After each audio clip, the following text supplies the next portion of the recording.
ইউনূস সাহেবকে 5টা বছর সময় দেওয়ার জন্য বলেছিলাম, যেহেতু অনেকগুলো সংস্কার করবেন। এবং পরের দিকে বাজাদের বাংলাদেশ জাতীয়তাবাদী দলের অস্থিরতা দেখে আমি বললাম যে আচ্ছা ঠিক আছে, 5 বছর না দিলে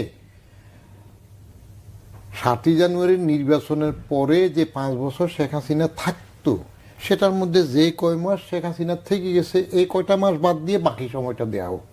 কারণ এই 5 বছরের মধ্যে তো বাজাদের পক্ষে বা অন্য কারো পক্ষে এদেরকে সরানো সম্ভব ছিল না, আগেও বহু চেষ্টা করতে পারে না। তাইলে এই পিরিয়ডটা ইনি সংস্কারটা করুক। ইউনূস সাহেবের বড় একটা ভরসা আছে, আশা আছে, উনি অনেক কিছু করবেন, আমরা খুশি হয়েছি। যদিও গভর্নমেন্টে এনজিও গ্রামের গভর্নমেন্ট, কিছু এনজিও আর ওনার গ্রামীণের গ্রাম, তো সেই সময় তো উনি সংস্কারের পক্ষে, সংস্কার করে অনেক কিছু করবেন, আমরা আশাবাদী। এখন উনি, কারণ বড় রকমের একটা ধাক্কা হয়ে গেল 5 তারিখে, এই গত 5 তারিখে যে বঙ্গবন্ধুর বাড়ি ভাঙল, এটা ডিক্লেয়ার করে ঘোষণা দিয়ে ভাঙ্গার পরে এটাতে ওনাদের সায় ছিল কি ছিল না, পরে বিবৃতি দিলে মানুষ এগুলা খায় না, এটা বন্ধ করতে হয় না। এটার একটা বিরাট একটা রিপারকাশন হয়েছে ভিতরে। এটার কাউন্টারটা আপনি দেখেন কিভাবে সাইজ করা হইল পরে। গাজীপুরে মোজাম্মেল সাহেবের বাড়িতে যখন এটা ঘটলো, তখন একটা চান্স তারা পাল্টা নিল। এরপরে সম্ভবত ইউনূস সাহেবরা এখন একটু বেকায়দা এবং চিন্তা আছে মব জাস্টিস দিয়ে এভাবে করার। অতএব তার চাইতে ভালো, যখন কোনো কিছু কুল পাওয়া যায় না, সুবিধা করতে না পারলে সেফ এক্সিটটা হইল। রাজনীতিকরাও বেশি বলতেছে, শুধু এখনও সুর পাল্টাচ্ছে না ইলেকশন দেরি করার জন্য, সংস্কার করে যাওয়ার জন্য কিছুটা অন্য প্রথম দিক থেকে সুর পাল্টাইল। জামাত এখনও বলতেছে সংস্কার কিছুটা হোক। রাজনৈতিক সরকারের উপর যদি ছেড়েই দিবেন, তাহলে এত হম্বিতম্বি কেন করলেন? এতদিন ধরে তো এইরকমই কথা বললেন, এখন সুর পাল্টাচ্ছেন কেন? এখন সুর পাল্টাইলে আমার ওই ছোট্ট গল্পটা মনে পড়ে। সেটা হইল, তো হুজুর একটা রাখছে, হুজুর প্রত্যেক দিন পড়াইতেছে তালিম আলী জাগ দিন, তালিম আলী জাগ দিন, তালিম আলী জাগ দিন। এখন যে পথে দিয়ে যায় শুনে যে বাচ্চারা এই একটাই পড়ে, তালিম আলী জাগ দিন। বলে যে কী পড়ে? বলে যে হুজুর বলছে তালিম আলী জাগ দিন।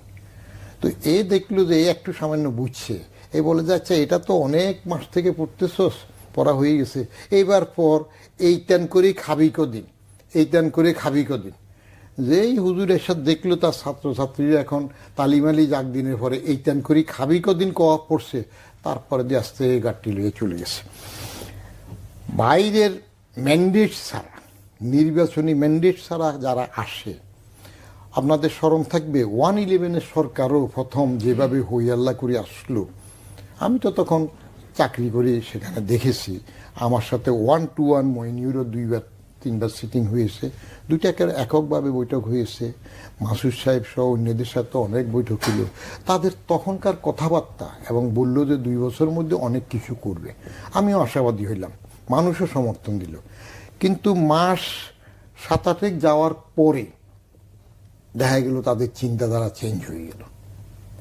এরপরে তো সেফ এক্সিটের প্রশ্ন আসলো, যে সেফ এক্সিটটা এমনভাবে হইল, দেখা গেল যে সেফ এক্সিট নিল এবং সে এক্সিটের পরে তারা অনেকে বেনিফিটও পেল। বেনিফিট বলতে মইনুর আবার চাকরি বাড়ল, মেয়াদ বাড়ল, মাসুদের তো 6বার 7বার 8বার অস্ট্রেলিয়াতে বোধহয় 8 বছর ছিল, তারপরে সে আবার এমপি হইল। তো এখন এখানে আমার মনে হচ্ছে যে যেইটা প্রথম ভালো মনে হয়েছে যে অনেক কিছু করবেন ইউনূস সাহেব, আশাবাদী মানুষ। আমিও 5 বছর বলছিলাম এই কারণে, উনি নোবেল পাওয়ার পরে বঙ্গভবনে ওনাকে সম্বর্ধনা দেওয়ার সময় রাষ্ট্রপতি ইয়াজউদ্দিন সাহেবকে উনি 2টো কথা বলছিলেন, আমার কাছে খুব মূল্যবান মনে হয়েছে। একটা কথা উনি বলছিলেন যে আপনি সবার কথা শুনবেন, কিন্তু সিদ্ধান্ত নেবেন নিজের বিবেচনায়। তা আমিও ইউনূস সাহেব আসার পরে বললাম যে আপনিও সবার কথা শুনবেন, কিন্তু সিদ্ধান্ত নেবেন নিজের বিবেচনায়। এখন মনে হয় তিনি নিজ বিবেচনার সিদ্ধান্ত নিতে পারছেন না। টের পাচ্ছেন যে আগে যেভাবে ভাবছিলেন ছাত্ররা আমার নিয়োগকর্তা, জনগণ সমর্থক, এখন দেখে যে নিয়োগকর্তাও বোধহয় ঠিকমতো তাকে মানছে কিনা বা তার কথা শুনছে কিনা, এখন বেকায়দায় পড়ছেন। উনি আবার একটা কথা বলে রাখলেন যে আমার কতটুকু ভালো হবে এই প্রশ্নের উত্তরটা আমি নেব। আমি জনাব নূর খান আপনার কাছে একটু জিজ্ঞেস করতে চাই যে আজকে প্রধান উপদেষ্টা আরেকটা মন্তব্য করেছেন যে সরকারের প্রথম অধ্যায় সফল হয়েছে, আগামীতে নতুন বাংলাদেশ গড়ার জন্য সবাইকে ঐক্যবদ্ধ হতে হবে, এই মন্তব্যের আপনার একটা জবাব শুনবো। আর একটা জিনিস একটু জানতে চাই যে ঐক্যমত্য কমিশন গঠন হওয়ার পরে পরবর্তী আগামী দিনে যে রাজনীতিটা দেখব, সেখানে কি এই রাজনৈতিকভাবে বিভিন্ন দলের ভিতরে দূরত্বটা কি একটু কমবে, বিবদমান যে পক্ষগুলো রয়েছে? দেখেন, বর্তমান বাস্তবতা দিয়ে তো বিচার করতে হবে। বর্তমান বাস্তবতা সেটি বুঝায় না, সেটি নির্দেশন করে না। বর্তমান বাস্তবতায় আমরা লক্ষ্য করছি যে বিভিন্ন দল বিভিন্ন মত তাদের মতো করেই বিষয়টাকে ব্যাখ্যা বিশ্লেষণ করছেন। যেমন যদি নির্বাচনের বিষয়টা যেটা ভাই বললেন বলি, তাহলে দেখা যাবে বড় বিবদমান দুইটা গ্রুপ দুই রকম কথা বলছে। একটা হচ্ছে শীঘ্রই নির্বাচন, আর একটা হচ্ছে সংস্কার শেষে নির্বাচন। কথাটা এইভাবে আসছে। একটা কথা আমার ব্যক্তিগত অপিনিয়ন, এটা একটা কথা ঠিক যে যা কিছুই হবে দিন শেষে তো রাজনৈতিক দলকেই করতে হবে। বাস্তবায়ন বলেন বলেন, হাজার দিন শেষে শূন্য। আমরা বিগত দিনে দেখেছি না, যা কিছু ঘটেছে সেগুলো তো ঘটার জন্য আপনার আইন কানুন ছিল না, আপনার কনস্টিটিউশনও অনুমোদন দেয়নি, কিন্তু ঘটনা তো ঘটেই গেছে এবং কিচ্ছুকেই পাত্তা দেয়নি। আপনি অবাক হয়ে যাবেন যে সমস্ত জিনিস আসছে সামনে। কিছু জিনিস তো প্রকাশিত হচ্ছে, কিছু জিনিস এখনো প্রকাশ করার অপেক্ষায়। সেখানে খুবই স্পষ্ট ভাবা যায় না একটা রাষ্ট্রের কর্মচারী বা কর্মী, যেভাবেই বলি, সে এতটা বেপরোয়া হতে পারে। দেশে আইন থাকতে, আদালত থাকতে, কনস্টিটিউশন থাকতে, নিয়ম নীতি থাকতে কোথায় চলে গেছে। এটা যেমন একটা দিক। আর একটা দিক দেখেন, সাম্প্রতিককালে সারা দেশে কিন্তু এক ধরনের তৈরি করা বিক্ষুব্ধ মানুষ কিছু ঘটনা ঘটাচ্ছে, যেটা কিন্তু দেশের স্থিতিশীলতার ইঙ্গিত দেয় না। এক। দুই নম্বর হচ্ছে এমন কিছু বিষয় সামাজিক যোগাযোগ মাধ্যমে এবং মানুষকে যদি সাময়িক বিভ্রান্ত করার চেষ্টা করেন, সেটিকে তো দিন শেষে খুব ভালো ফল দিবে না।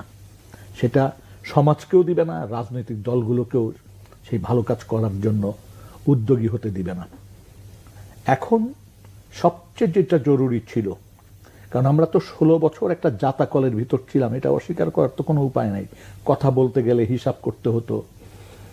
তারপরে আমরা নানান ধরনের অত্যাচার, অবিচার, গুম, খুন এটা দেখে আসছি প্রতিনিয়ত।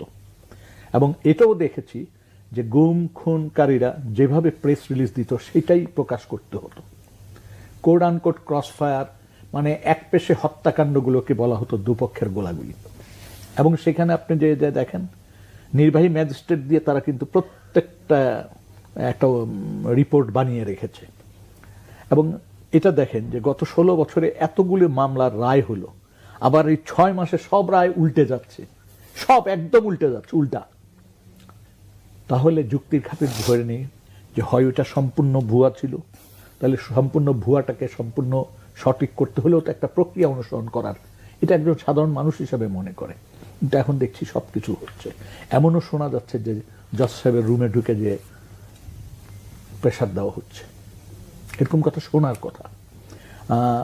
বিভিন্ন পাড়া মহল্লা গ্রামে অবাক হয়ে যাবেন, এক একটা গোষ্ঠী তৈরি হয়ে গেছে, সেটা যে নামেই হোক, রাজনৈতিক দলের নামেই হোক আর ছাত্র সংগঠনের ছাত্রদের নামেই হোক, হয়ে যাচ্ছে। এবং তারা আচার বিচার এইটা সেইটা সব কিছুর ভিতর যুক্ত হয়ে যাচ্ছে। আমার মনে হচ্ছে তারা বা আরেকজন বাধাহীনভাবে সেই কাজগুলি করে যাবে আর সরকার নির্লিপ্ত থাকবে, এটা তো হতে পারে না। এটা তো হওয়ার কোনো সুযোগই নেই। এই যে বাড়িঘর অগ্নিসংযোগ, বাড়িঘরে আগুন দেওয়া, তারপরে সামান্য জমি জাতির ঘটনায় যে ঘটনাগুলি ঘটছে এখন, এটা কল্পনার বাইরে। যদি গ্রামের খোঁজ খবর নেন তাহলে দেখতে পাবেন 16 বছর চলছে এক ধরনের ফ্যাসিজম, এখন নতুন করে আরেক ধরনের অবস্থা তৈরি হচ্ছে। আমরা কিন্তু এই জিনিসটা নিশ্চয়ই চাইনি।